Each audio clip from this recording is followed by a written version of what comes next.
Welcome back to another episode of Worn Out Racing. In today's episode, as you can see, we are finally painting the engine bay, starting to put everything back in and getting ready to drop our 16 valve engine into the cage Cinquecento and getting the biggest job, I hope, of the entire project done and dusted.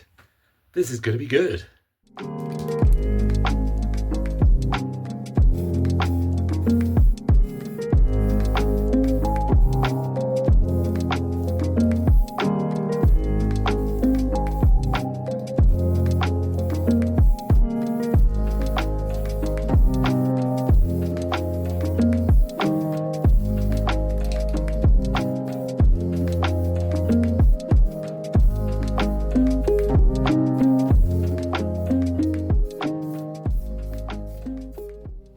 Well, that hasn't gone well at all, if I'm being entirely honest with you. The colour match on that is not right.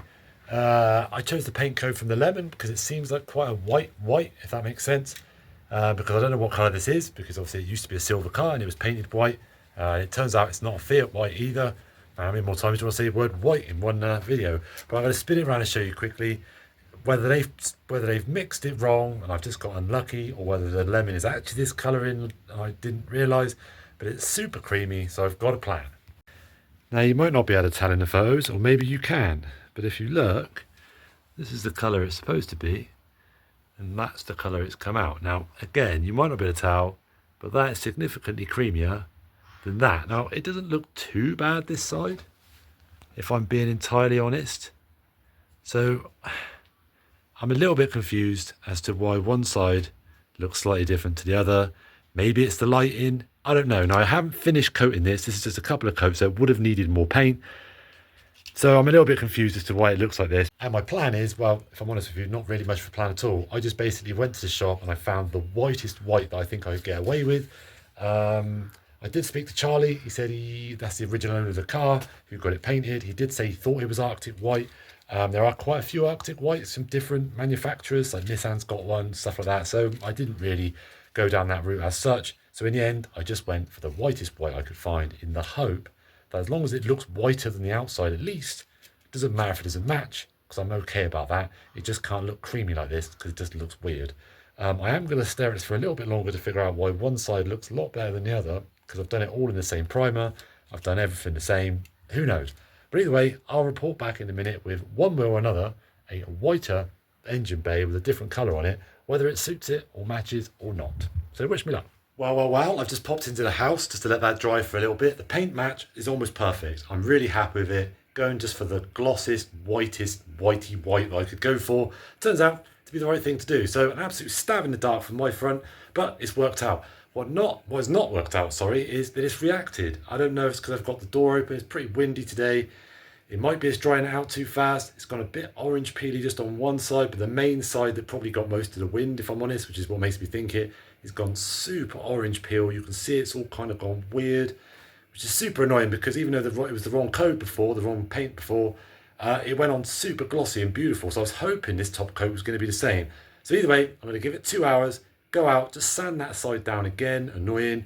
I'm going to warm the can up, make sure it's shaking a lot. Make sure the garage door is shut, just because then I can get a nice coat of paint on there and let it dry a bit slower and let it settle and not shrink up like it has. So either way, mostly happy. My stab in the dark worked. My execution this time not so good. Can't really understand why. But leave it with me. Hopefully by the next time I sort of cruise into this part of the video, you will see me panning over a pretty decent engine bay, because that's all it needs to be. It only needs to be pretty decent. It's not a show car. It is a weapon. So as long as it doesn't look crap, then we're all good. So either way, I'll see you in a minute after some lunch.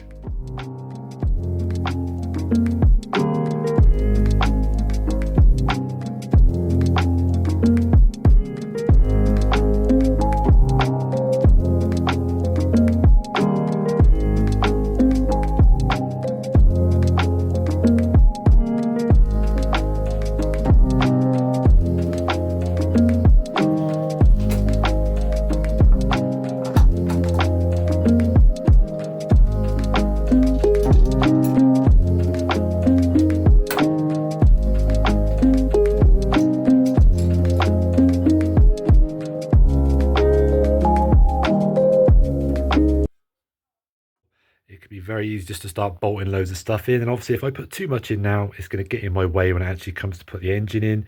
The bonus to obviously having the engine out on the floor and having nothing in here is that obviously you can do jobs that would normally be a pain in the butt with it in the car. But likewise, I don't want to leave things out that's going to be much easier with the engine out as well. So probably putting the brake booster in is probably not going to cause me too many problems. And at least if I put it in now and start running some of the brake pipes and stuff back where they have to go, at least they're not going to get caught. You'll see I've got this on here in a moment because this is actually holding this up, because if I let go it hits straight into the paint. So it'd be nice to get all the brakes back together and everything all in its place with the master cylinder and everything like that.